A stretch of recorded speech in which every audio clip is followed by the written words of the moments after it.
the tab. The shoresh is in green, Joseph. Can you read for us the shoresh in Hebrew? What about Yes. now? Is it Okay. street noise? No, it's much better now, Gideon. It's Okay. much better. Okay. Yeah, Joseph, could you give us the shoresh, please? Karav. Exactly. And karav has the meaning of come near. And if we stretch our imaginations, we might even hear the word karibu uh, uh, related to the shorish karav. Let us look at the verse for instances of karav, Gideon. Um, in some cases, it will be very obvious, and in other cases, the shoresh may be interrupted by a yud or some other letter. But can you point out to us the instances, Gideon, of our shoresh karav? Yes. Line 3. Very good. Do you want to read the words where it exists? Yeah, there's Keriv. Yeah, it is yeah Keriv. And make that, you can make that a closed syllable, yak, reeve. Yeah, Kriv. Beautiful. And where's the other instance? Kar Karivan. Karivav. Beautiful. Beautiful. Karban. Yeah, that's a Yeah. nun. That's a Yeah. nun Sophie. Well done. So the instance of Yakriv, this yud means he will, or so Yakriv means he will bring near, and Karban is turning the karav into a noun. The word karban means a sacrifice or an offering to God. The offerings, the sacrifices. The karbanot are the offerings. The karban is a sacrifice or an offering. And how about in the last two lines? Can we identify the karav again? Yes. The second last line. Right. Takri. Va, takri. Takrivu. Beautiful. Takrivu. In this case, the ta means you in the plural. Takrivu means ye shall bring near. And lastly, in the last line, what word do we have an instance of karav? Yes.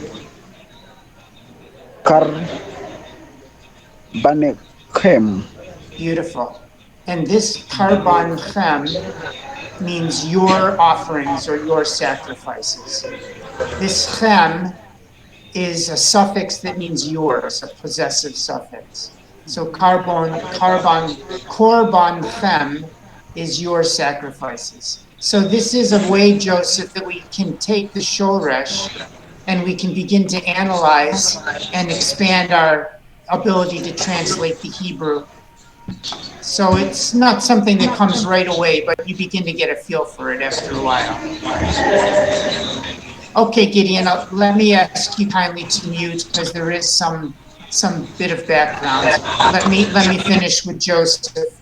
And Joseph, let me Yes. give you an opportunity to uh, recite the milim and their translations. I've given you three vocabulary words, which we can read in the Hebrew and then translate kindly. Behema. Nice. That is beast. Yes, it is. Bakar. Beautiful. Cowherd. Nice.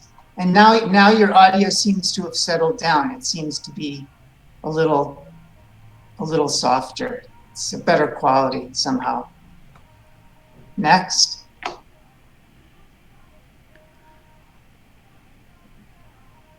Win. So Win. I'm sorry. This letter always throws us. This is the tzadi. To win. To win. So So this is a dagesh within the tsadi, so it doesn't make an u sound. It has a grammatical function, but there's no vowel. And then the vowel is actually Son. the vowel. There you go. Son. Son. Very nice. Very nice. Flock. Flock. And lastly, we have a preposition. Mean. Yes. From. Right. So let us find, and let us just review our grammar, our dikduk, which today we're reviewing our prepositions and one possessive. So kindly give us the Hebrew preposition and its meaning. La means to. Good. Nu means. Vu means and. So it would never be vu, it would just be u. U. And while we're at it, let's add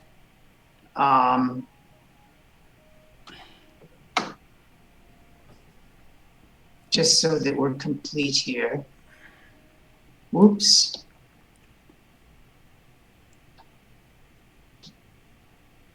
That one we would pronounce vi. So that also means and. So u or vi gives us and. Next. Ha means the. Good for you, Joseph. Nice. And this is called a possessive suffix. Chem. Chem. Together, chem. Right.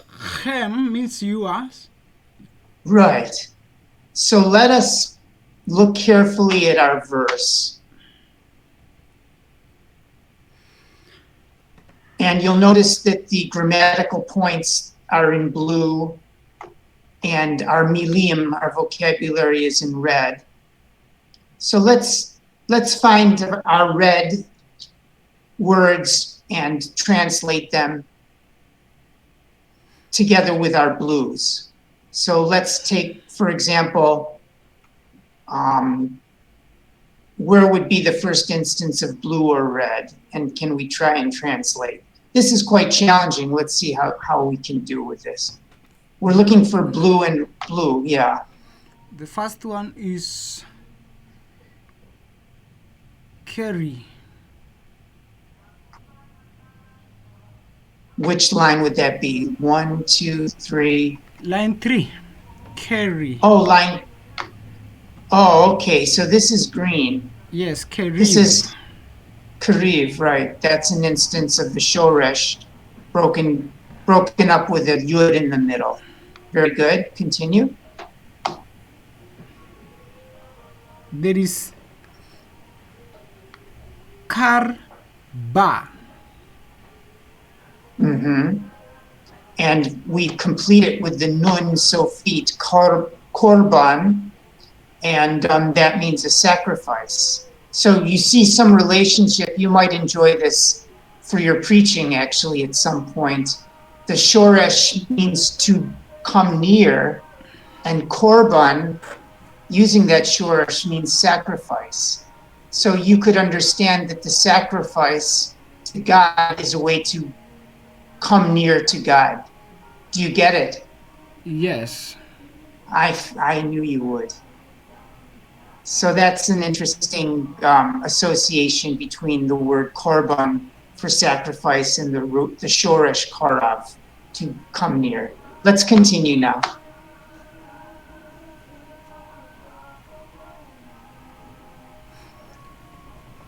La. So in your pronunciation of the name of God, La you would Yahweh say, yeah, yes, sir. mean Uh-huh. hab hema. Beautiful. So la mean, so do you want to try and translate this line? To Yahweh Yes, sir.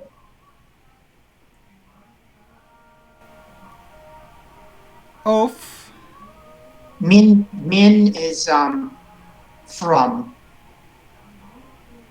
from, yes. Okay.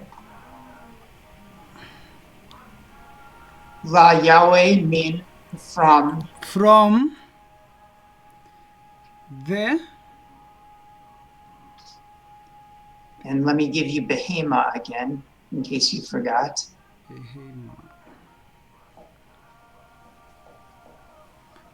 from the beast. Yes, from the beast.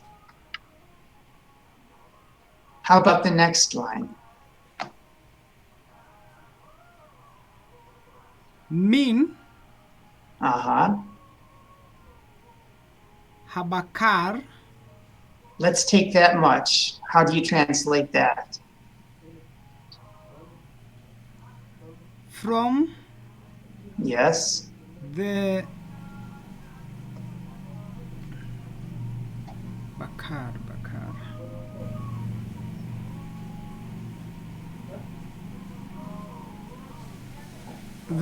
It's, yeah. From the Mhm. flock. No, Bakar is the cowherd. Oh yes, from the cowherd. Right. And lastly, Umin.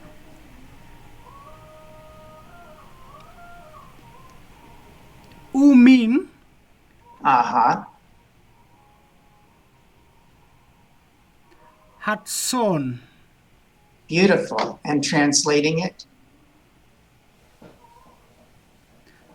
And from Yes. the flock. Yes. Yes, sir. Awesome work, man. Now you're not just reading the Hebrew verses, you're translating them, brother. It's unbelievable. Gideon, would you be so kind as to read Leviticus 1, verse 1 for us in the Hebrew now? Did Gideon stick with us? Yes. Oh, great. Okay. Yep. Your time to shine, And brother. again, Bakari. Bakari means Yes. cow, Right. Like a herd, and and a that group is of cows. Right. and that Yeah. is that and that's Swahili Swahili translation also. Bakari means ng'ombe in Swahili. Like a So group it's of just right. of cow. It means Right, a group of cows. It means ng'ombe. ooh. Right. Just like the one here, we have said that bakar means cow. Cow had something like that. Yes. Right. And in Swahili we translate the same, and in Swahili also we translate it the same, ng'ombe. Bakar. Right. Ah, So if somebody calls you Bakari, has yes. called you ng'ombe,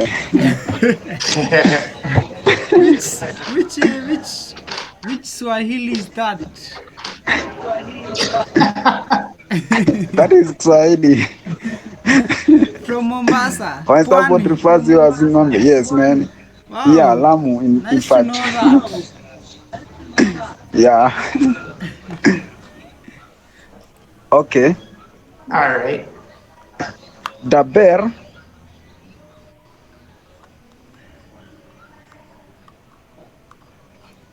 El, Ben, Nice. El Bene, El Bene,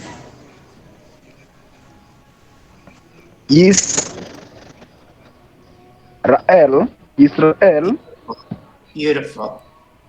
Continue. Viama, Viamareta, The Amarta. the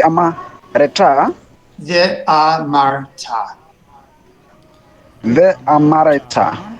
Beautiful.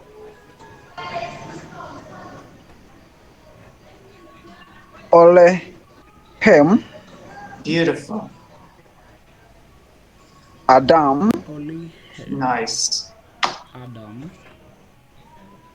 Ki, Nice. Yakrivu, There's no U at the end, just Yakriv. Yakriv, yep. Kriv. Nice. Nikem, Beautiful. Karbani,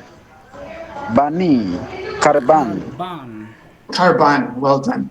And again, I will transmit to you that in some instances, the Kamatz has an O sound. This would be another case of it. It's more like Korban. Korban. okay. Yeah. Korban, Nice. Continue. Lahova Nice. min habihema. Beautiful. Min habhema. Continue. Min habakor Habakar. habakar. Yep. Umin Hatson. hatson. Beautiful. Continue. Tak, takriv Tak. takriv Re. takriv Finish it up. Finish it up. tak Takrivu. takrivu. There you go. 8 kor